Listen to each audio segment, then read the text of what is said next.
Gaur Bhakta Vrinda. Hare Krishna, Krishna Krishna, Hare Hare, Hare Rama, Rama Rama, Hare Hare.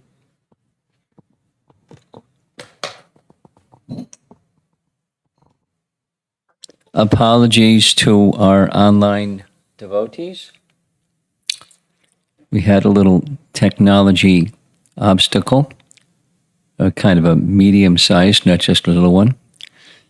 But here we are. And the Wi-Fi may be poor, and so the transmission may also be poor. And I guess you can send a message into the chat box if it's poor, and you can let us know what we should do. So this is part 3 of a 3-part presentation on Krishna's marriage with Rukmini. Going back to parts 1 and 2, Krishna abruptly left Mathura when Jarasandha was chasing him. He climbed a big mountain with Balaram for the purpose of swiftly making his way to Dwarka so that he could marry Rukmini, because he knew she was in distress. And sure enough, she was in distress. And this is past time. We're reminding everybody that this is the personality of Godhead marrying his own Swarup Shakti at the past time. Meaning, in the spiritual world in Vaikuntha, Narayan doesn't marry Lakshmi. They're eternally existing. But in Krishna's pastimes, there's the meeting, there's the marriage, and there's the rest of their life. So it's pastimes that are especially very, very, very sweet. Very, very sweet.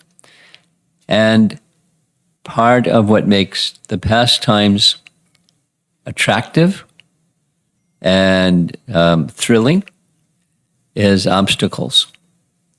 And then Krishna figures out a way to get on the other side of the obstacle. So the obstacle in this case was Rukmini's elder brother. She had 5 brothers, and the eldest was Rukmi. And Rukmi had a very different idea. His different idea was that his sister should not marry Krishna because he was envious of Krishna, and his sister should marry somebody she didn't want to marry. Now, those things happen in families sometimes, but Rukmi was a very powerful elder brother, and Rukmi wanted her to marry Shishupal. And Shishupal is a very, very bad person, very offensive toward Krishna specifically. Krishna and Shishupal were related. They were like cousins, but he was really envious of Krishna for lifetimes. Shishupal was envious of Krishna. And her elder brother had a whole plan that Rukmini should marry Shishupal. So no way was she going to marry Shishupal. And all the marriage arrangements were set up by the influence of her elder brother. Even her father, who also wanted her to marry Krishna, didn't want to make a family disturbance, and so he was going along with Rukmi's plan. You're going to hear his name again several times today. Rukmi invited everybody, and his father invited everybody, kings, the major enemies of Krishna, Shalva, Dantavakra, Paundraka, and this one and that one, that are described later in the 10th canto of the Bhagavatam. And they were all there with their vast armies and hundreds of other kings and powerful personalities, just to make sure that Rukmini marries Shishupal. So big distress, because Rukmini had already given her heart to Krishna. She had heard about him, just like we hear about Krishna, but she was in a very loving, eternal loving relationship with Krishna. So she gave her heart to Krishna, and she wrote him this fantastic letter, as the title shows across the top. the historic love letter. Well, it sounds like, a nice romance story, and some people take it that way. But for us, it's transcendental exchanges of loving dealings between Krishna and all of his associates, and admonishing, giving difficulty, and eliminating, in some cases, the demoniac persons. So she wrote her letter. A messenger carried the letter to Krishna in Dwarka. There was a question, what's the distance between where Rukmini was living and where Krishna was living? We don't know.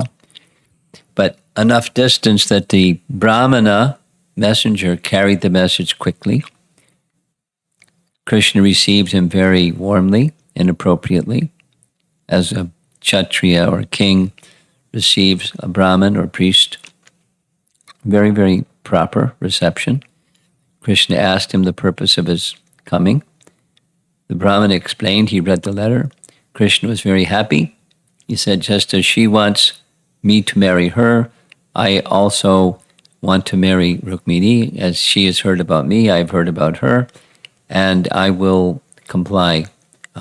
She made a very intelligent, detailed, princess quality plan how the kidnapping could take place. Kidnapping meaning,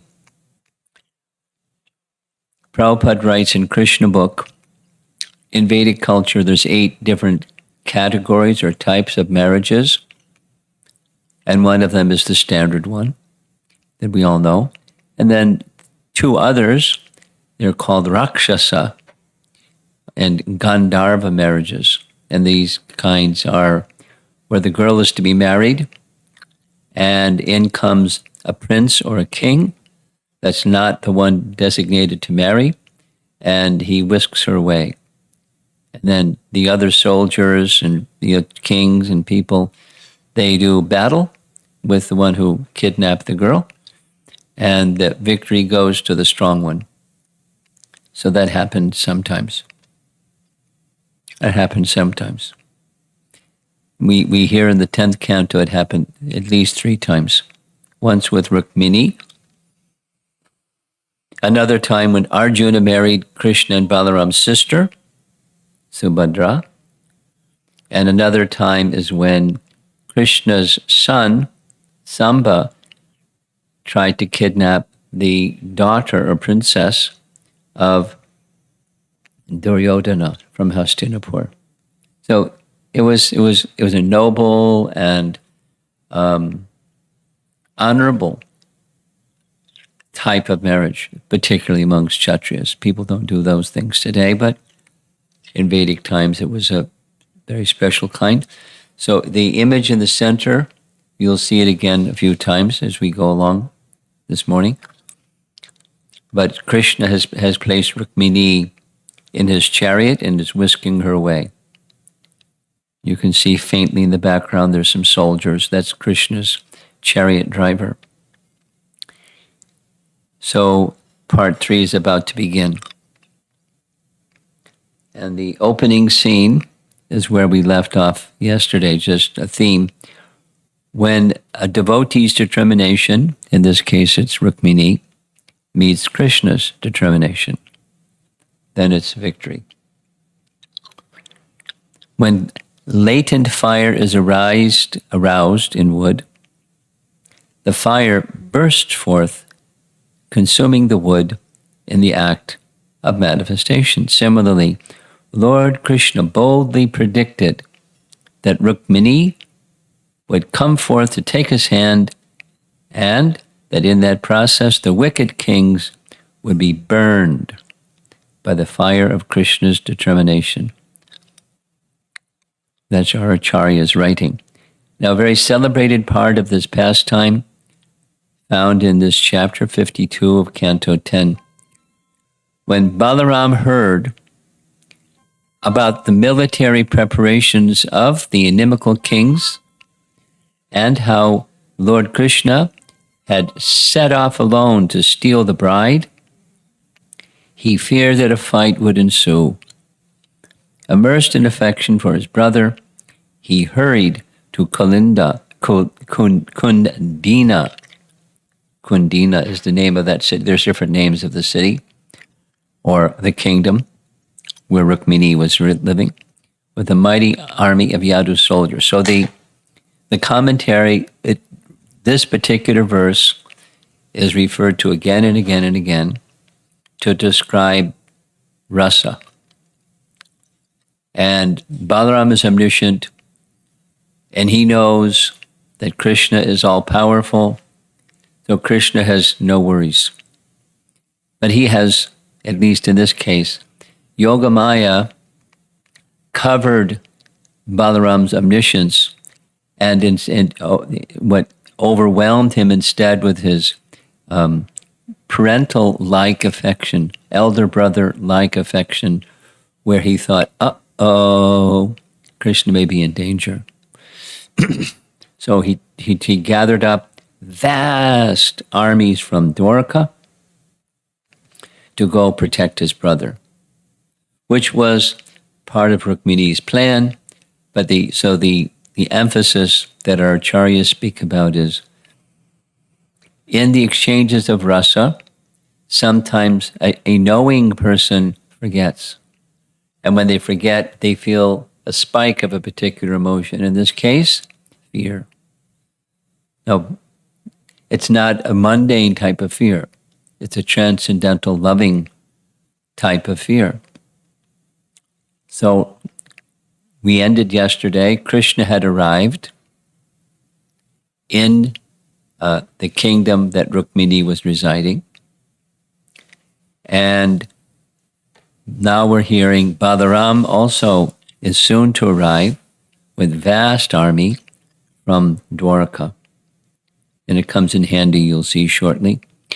So in the morning, as was Rukmini's plan, she knew that Krishna had arrived.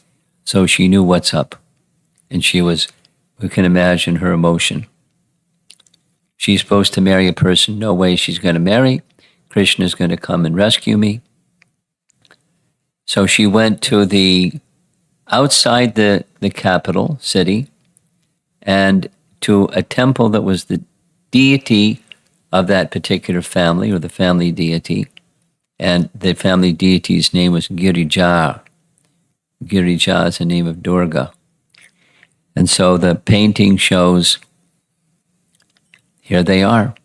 They're making offerings to Girija to give her blessings, that this be a very auspicious event, and so forth. Surrounding behind Rukmini in procession were all of her friends. Rukmini went to the temple of Girija, surrounded by her girlfriends, the wives of Brahmanas, and the bodyguards. Now, traditionally, Rukmini was inside the palace, and men didn't even see her. And when we're going to hear, when they saw her, they nearly fainted because she was so exquisitely beautiful.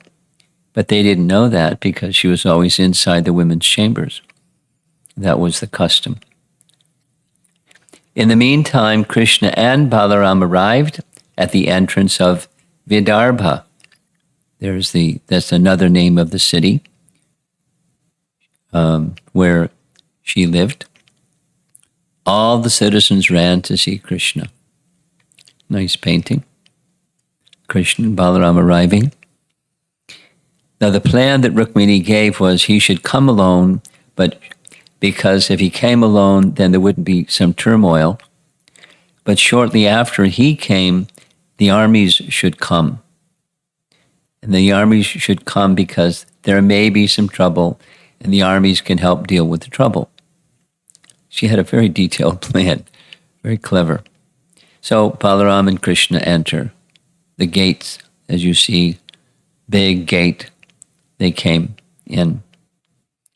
They were so eager to unite Krishna and Rukmini that they prayed to the personality of Godhead, "Our dear Lord, if we have performed any pious activities with which you are satisfied, kindly be merciful upon us and accept the hand of Rukmini. That's the citizens. They also want it. It's just her elder brother, Rukmi. He's the troublemaker. He's the obstacle. But the citizens had love for Krishna and for Rukmini. So Rukmini went to see the deity. As she proceeded toward the temple, she was silent and grave. What's going to happen? How is it going to unfold? Big risk, big danger. Krishna's all-powerful, but still anything could go wrong and so forth.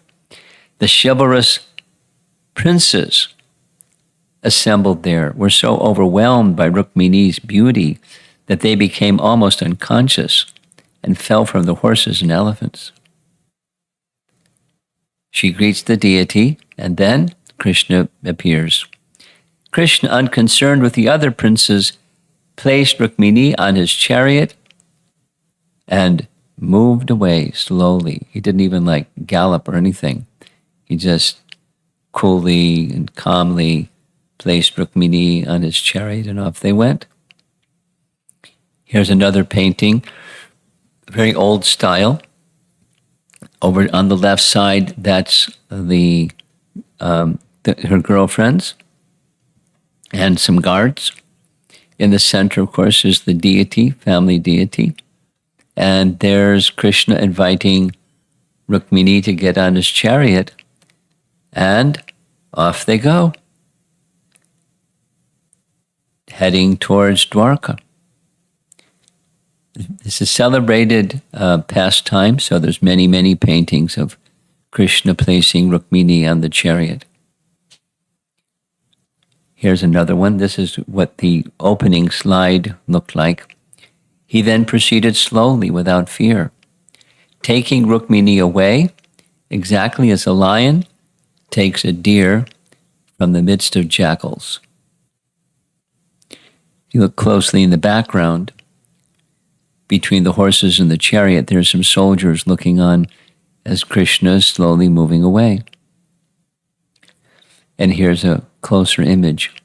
Krishna's holding her. The girlfriends are helping her get situated on the chariot, and off they go. Jarasandha, who had previously been defeated many times by Krishna, began to roar. How is this? Krishna is taking Rukmini away from us without any opposition? What's the use of our being chivalrous fighters? My dear princes, just look. We are losing our reputation by this action. It is just like a jackal taking booty from a lion. Insulting. Now, for the background, Krishna 17 times single-handedly with Balaram defeated his entire army. And the army numbers are vast, vast, vast numbers. 17 times, but now he's ridiculing Krishna. And that's because he has a lot of pride. He's very powerful, but he's comparing his power against Krishna, so he's pride. Pride has pride in his heart. And when there's pride in the heart, then those that are also powerful one becomes envious. And then comes anger. So he has all these negative, demoniac emotions. And according to scripture, what's the root of these feelings? The root is one's ill regard for Krishna. What is our need? That we need to focus on such feelings when such feelings arise in ourselves. Sometimes there's negative emotions that we experience. The lesson here is when we find that happening, there's the root cause, and the root cause has to do with our forgetfulness of Krishna or ignoring Krishna or negative attitude toward Krishna, and that's the root. Ignorance of our eternal relationship with Krishna is the root of all of these negative emotions. So you can try to manage the negative emotions. Better you go to the root and pull out the root. So here's a nice painting where it's showing Krishna inviting gently Rukmini to get on his chariot. And notice in the foreground the position of the persons who are soldiers looking upon Krishna taking her away. They're in the same painting on the lower left corner, but what's in the background is a little different. And there they go, off to Dwarka, slowly moving. Determined to defeat Krishna and recapture Rukmini from his custody, Jarasandha and his companions fought with Krishna's army as severely as possible. But that's Balaram and the Yadu army. No way. We see the army pursuing in the background. There's Krishna and Rukmini in the foreground. They don't look very concerned at all. Rukmini looked at Krishna with fear-stricken eyes, because look at that big army pursuing them. In response, the Lord laughed and assured her, "Do not be afraid, beautiful-eyed one. This enemy force is about to be destroyed by your soldiers." Your soldiers means his soldiers, because they're going to be married, so they're her soldiers now. You can see many nice paintings depicting this pastime. In the background, that's where that dome is on the left side. That's the temple that's outside the city.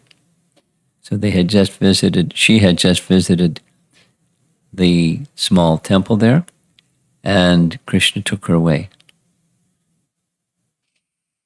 In this painting, it shows Balaram in the left side doing battle with the soldiers of Jarasandha and company. And he made swift order of defeating them all. Here's another painting of the same Balaram with his raised club. Balaram and other heroes then began to annihilate the opposing army with Naraka arrows. Doesn't say what Naraka arrows are, but sound like pretty dangerous. Being subdued by Krishna's army, Jarasandha and other princes consoled Shishupal. There's too many S's at the end. Other princes consoled Jarasandha, the Shishupal. So they tried, they were defeated. So this makes like 18 times Jarasandha is defeated, this time by Balaram. Rukmi, however, in the painting, he's standing there with his sword looking on as Rukmini is being taken away. In the background, there's all these soldiers watching also. Rukmi, however, was especially envious of Krishna.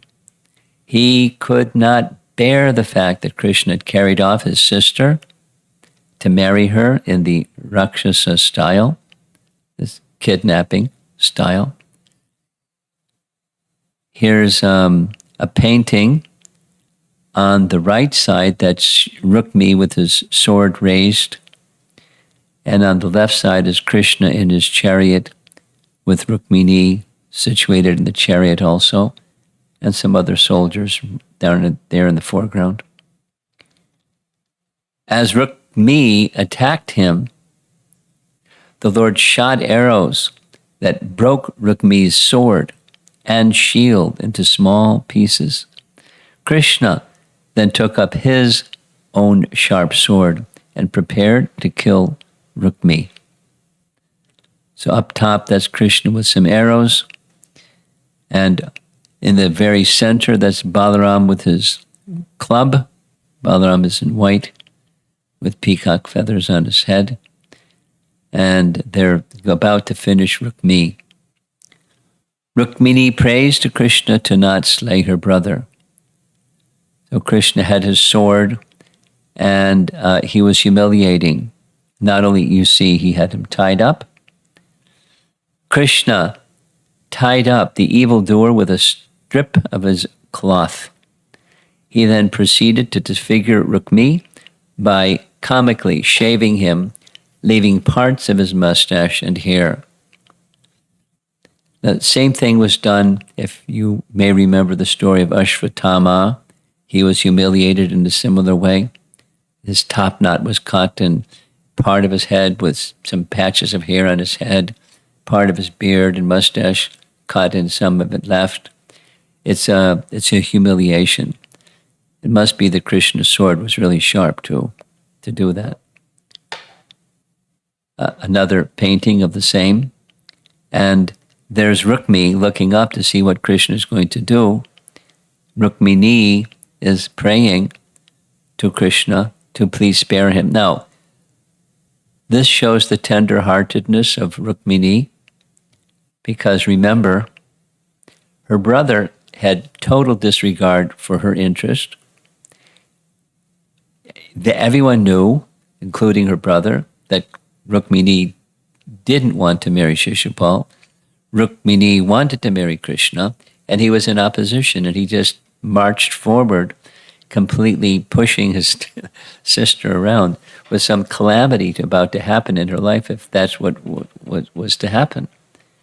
But still, she's feeling compassion, the nature of a tender-hearted person. She's appealing to Krishna to spare his life. Another painting, there's Rukmini with a partly shaved head, etc., and some soldiers on the right side. Omniscient Balaram knew that Rukmini was guilty party, but to encourage the lamenting Rukmini, he decided to gently reproach Sri Krishna. Gently. This is an abomination, very much contrary to our family tradition. To cut someone's hair and shave his mustache and beard is almost comparable to killing him.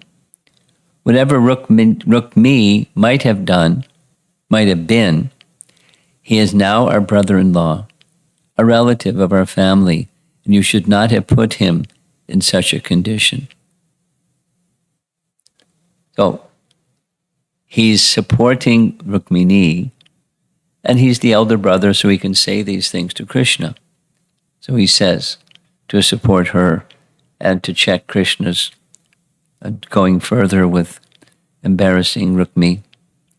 Balaram then instructed Rukmini as well that the reactions Rukmini was facing were solely due to his own misdeeds, and that Rukmini should not be attached to bodily conceptions. He's giving a Bhagavatam class right there in the midst of all this whole thing happening, because attachment to the bodily conception causes the mind to become bewildered, and good discretion goes away. So he's playing the role of guru to Rukmini, because that's Balaram's position. He's the original guru, and he's speaking transcendental knowledge. Look, Rukmini's getting his karma. He's done some very bad things, and now he got what he deserved. Is being humiliated, and his life is spared, but he's done some very bad things. And you should let go of those attached feelings, because you're not the body, and he is not his. Thus, Balaram reconciled the situation by his moral and ethical instructions to both Rukmini and Krishna. So now comes a reflection exercise. What is reality? The higher reality is Rukmini is eternally associated with Krishna, as the goddess of fortune is associated with Narayana, or as Shakti and Shaktiman are eternally connected. The energy and the possessor of the energy are eternally connected. That's the higher reality. And then otherwise, in reality, the people do things because they're moved by their emotions, often. Balaram continues, "O gentle lady, the soul never undergoes contact with or separation from insubstantial material objects, because the soul is their very origin and illuminator. Thus the soul resembles the sun, which neither comes in contact with nor separates from the sense of sight and what is seen. This is an exercise in reality and illusion, right within the pastime. So when we are undergoing some like kind of shocking situation or disturbing situation or negative emotion driven situation, it's good to do a reality check. And what is illusion? As a sleeping person perceives himself, the objects of sense enjoyment and the fruits of his acts within the illusion of a dream, so one who is unintelligent undergoes material existence.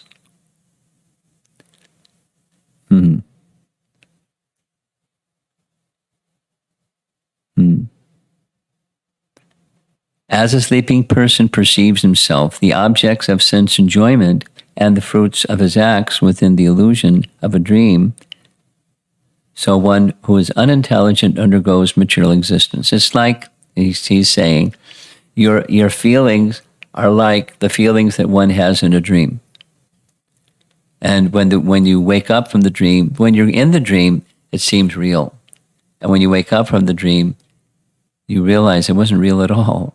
It was just a dream-like situation, and life is dream-like situation. So don't stay attached.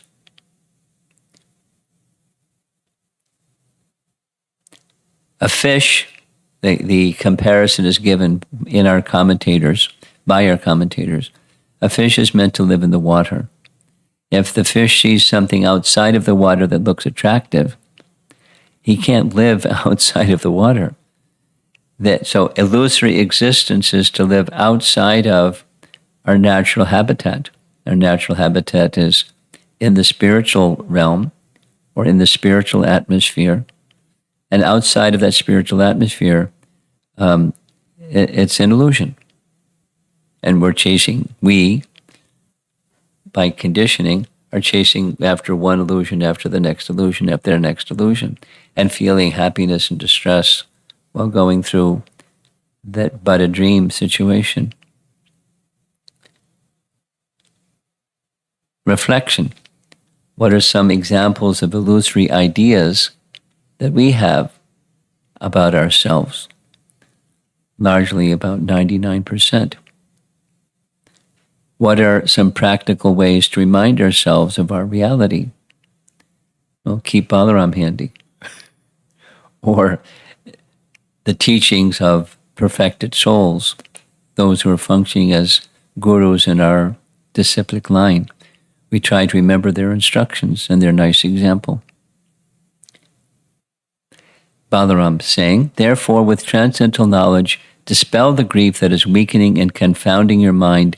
Please resume your natural mood, O princess of the pristine smile. Idea here is connect to your real self and let go of the illusory one.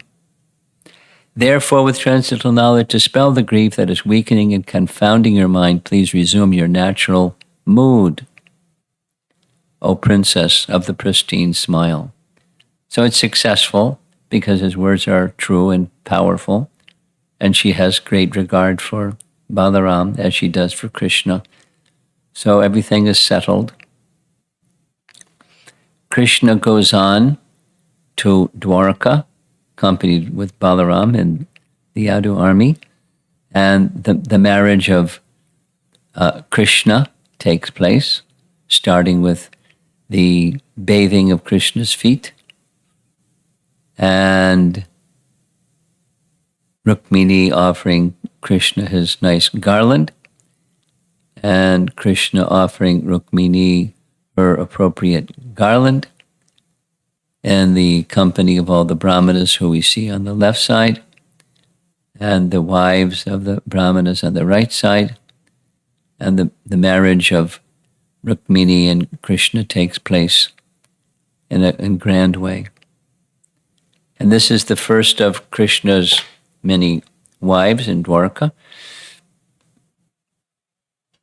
And the following chapters give nice descriptions of the other 7 of the 16,108 wives, and then the 16,100.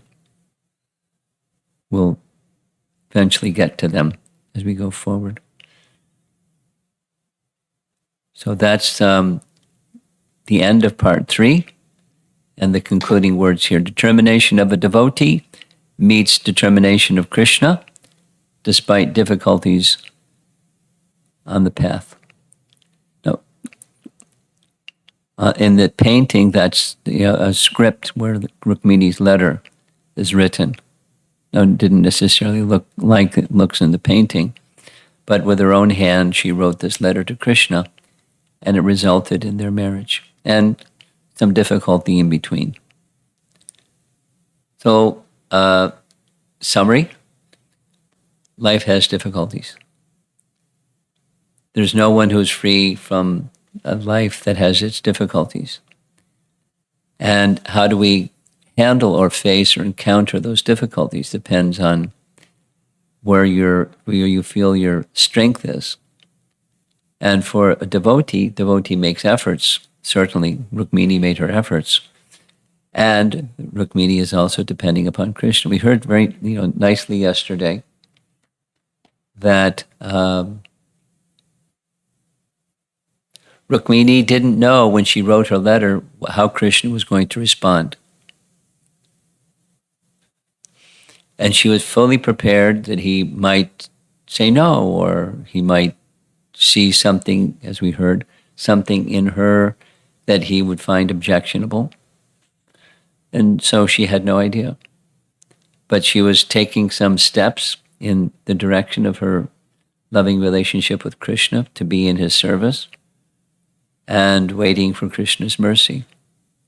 And of course, Krishna is merciful, especially to a nice devotee like Rukmini, his eternal associate. Okay, so nice section of Krishna's pastimes.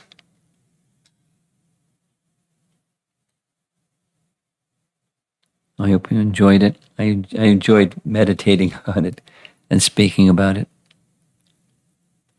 So let's see if there's some discussion. Kidnapping of Princess Rukmini is the title of the chapter.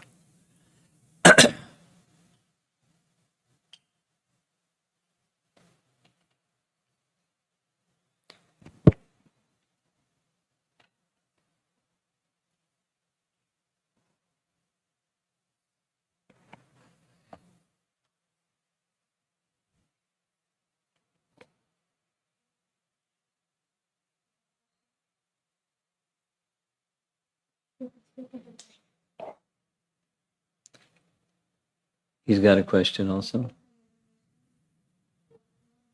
I think he wants you to say it.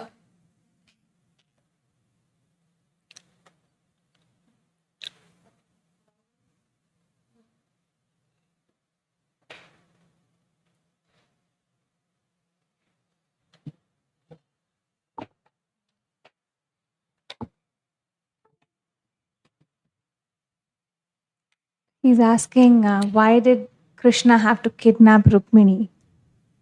Well, he didn't have to. Krishna doesn't have to do anything. Take Rukmini in a kidnapping way. Why did he take her in a kidnapping way? For fun.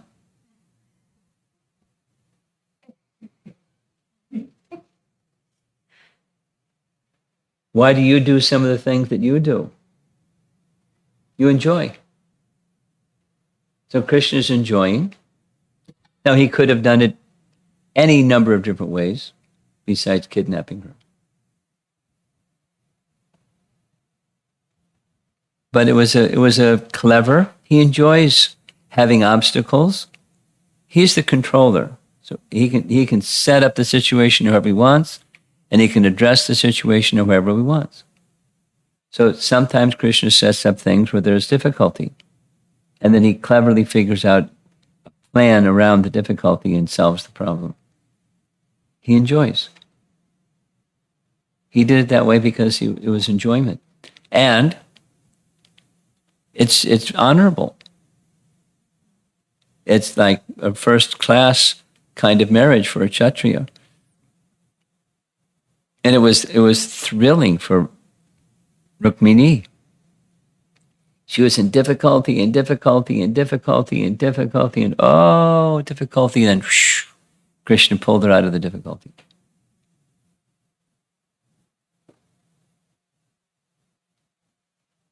And then her brother was going to be who knows what, maybe killed, humiliated. So she had another emotion that she was feeling. And that gave Balaram a chance to speak to her the way that Balaram spoke to her, so she could let go of that feeling. It's called rasa, or taste. Krishna has a taste for challenges that are difficult and overcoming the difficulty in a clever way. Krishna enjoys. And Balaram enjoys being a mediator. You know what a mediator means? There are two people that disagree, and he gets in the middle and has them both happy. That's the mediator. So Balaram enjoys doing that. So Krishna made an arrangement so Balaram could have that happiness too. And Balaram serves as guru, so he could serve as the guru for Rukmini. It was just Krishna's arrangement for everybody to have happiness in a way that suits their nature. That's why. I mean, he could have done it some other way. Any other way. But that was a nice way. Okay? Now, if you were Krishna, you might do it differently. But you're not Krishna.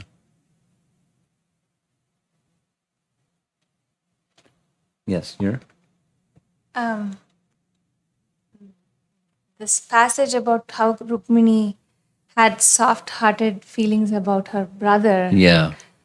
also reminded me of two other instances when Queen Kunti, when Krishna was leaving Hastinapur, and when Draupadi's sons were killed, what I see in those three personalities is somehow they have, it's everything seems to be aligned. Their love for Krishna and the love for their kith and kin seems to, I was reflecting, for me, they both seem to be not exactly opposing, but they don't seem to be aligned. Who? For me. Who? But I think for Kunti and Rukmini? Draupadi too, right? Like, even though she was sad that her sons were killed, but somehow there was also this soft-heartedness that let Ashwathama go, where she was able to empathize with the pain that the mother of Ashwathama might have to undergo, right? Yes. So I was just appreciating somehow they all have their so-called human side of feelings, but they also have Krishna at the core of their heart, like that Vaishnava quality that they exemplify. And I guess for myself, I'm asking, how can the emotions that we go through, will they ever fall in line with our Krishna consciousness? Ever? In the material condition that I am. Oh, in the material condition, it's turbulent. In the spiritual condition, it looks turbulent, but it only looks turbulent because of our eyes. Looks turbulent.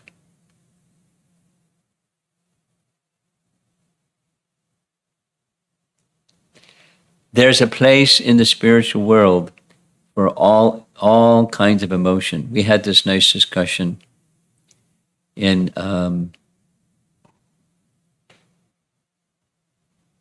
What was it in relation to? Krishna's exchange with his devotees. It's not falling into place right at the moment. But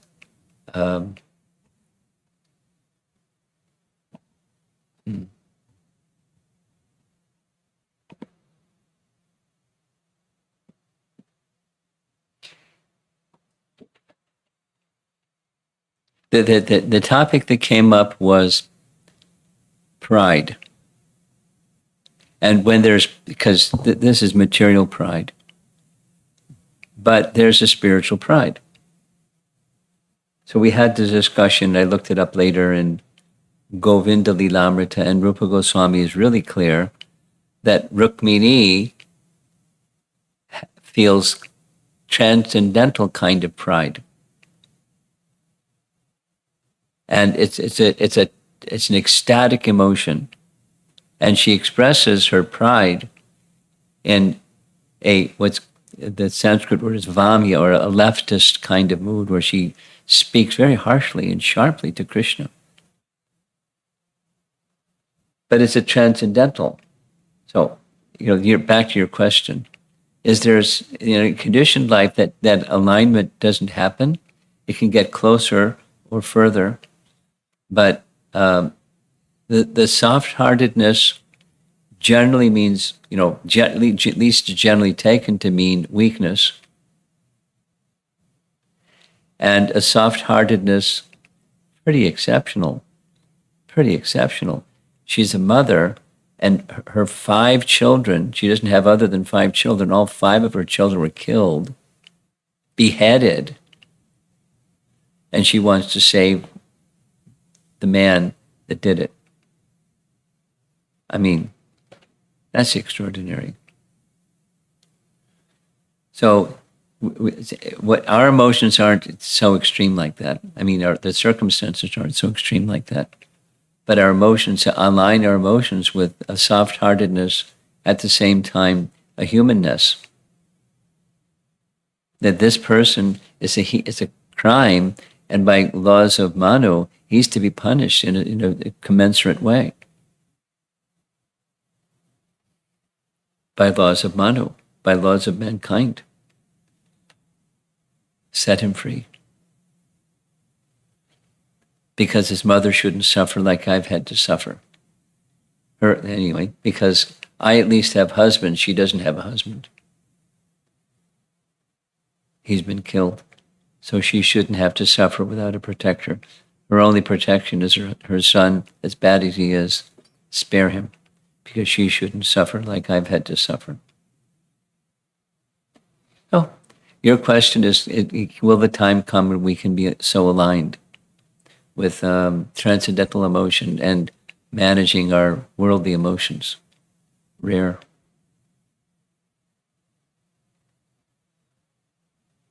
In a conditioned state, not very likely. And if it's there, it's only momentary, then it moved by time and circumstance. So solution is work on that relationship with Krishna and align our free will choices and everything else. And that's with Krishna and what's in Krishna's interest.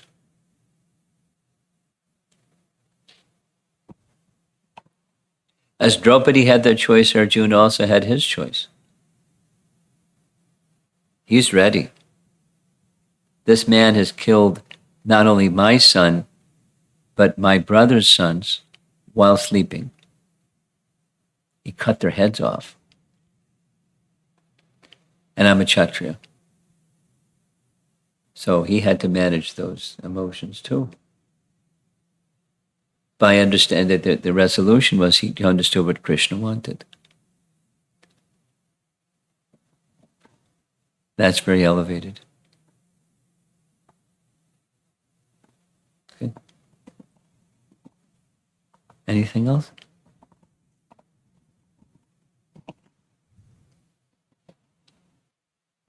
Maharaj, I had one question about this slide. When it says determination of a devotee meets determination of Krishna, can you please elaborate on what determination of Krishna means? Oh, he had Icha. He desires to marry Rukmini. So that's what it means in this circumstance. Now, Krishna, for us, Krishna wants us to be again connected with him in our eternal loving relationship instead of in the material realm, bouncing around, struggling with stuff and the ups and downs and the dualities. But Krishna doesn't want to see us go through that. But he doesn't interfere with our free will. But when our free will matches his will, no, then you start to fill in the details of what's that going to look like, what's going to be different for different persons, the path, and then the end result. But the principle doesn't change. That address your question? Just a follow-up question is like, for example, if I want to chant and attentively, I have the determination to chant attentively, but it's not happening. So does that mean still not aligned, or am I missing something? Well, it can mean a number of things, but minimally, there's a lot of conditioning that's an obstacle. The affinity for matter is the obstacle, or the tendency to turn away from Krishna. Thus, the affinity for matter is the obstacle. So we want to chant attentively, but how strongly do we want to be restored in our relationship with Krishna?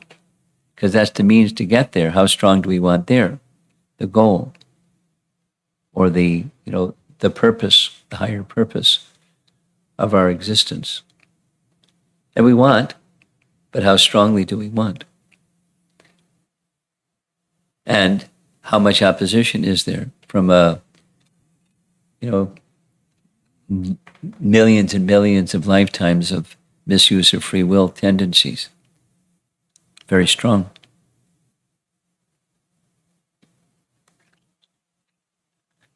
Therefore, quoting, or not quoting, but paraphrasing Jiva Goswami's writings, therefore we practice. Because residual tendencies are they've got us. And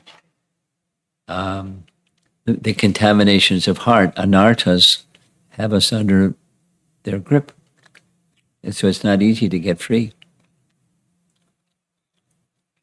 So continuous practice with a strong desire and Krishna's mercy.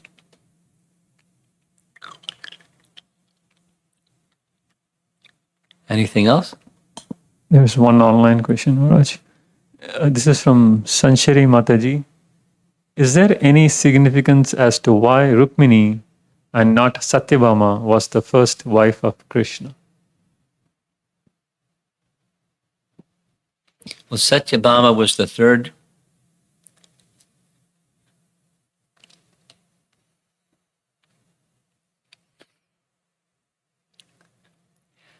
I mean, the deeper reason is this is just how Krishna orchestrated his pastimes.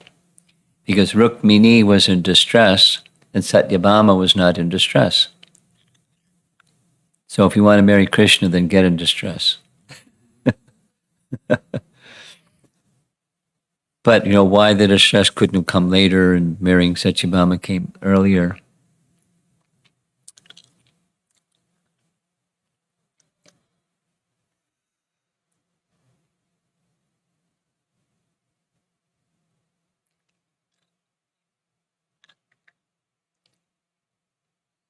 Sanchara, you can read Vedanta Madhava and puzzle over the answer to your question given by Rupa Goswami.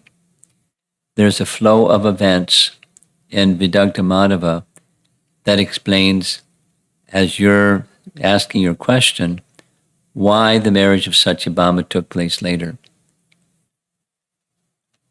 It's not exactly, A and B kind of a fit, but the flow of events in Vedanta Madhava give a clue. It's very, very, very, very complicated. Very intriguing, like a mystery story. Very intriguing, like a mystery story. But it does make sense when you read Vidagdha Madhava that Satyabhama came later in marriage with Krishna.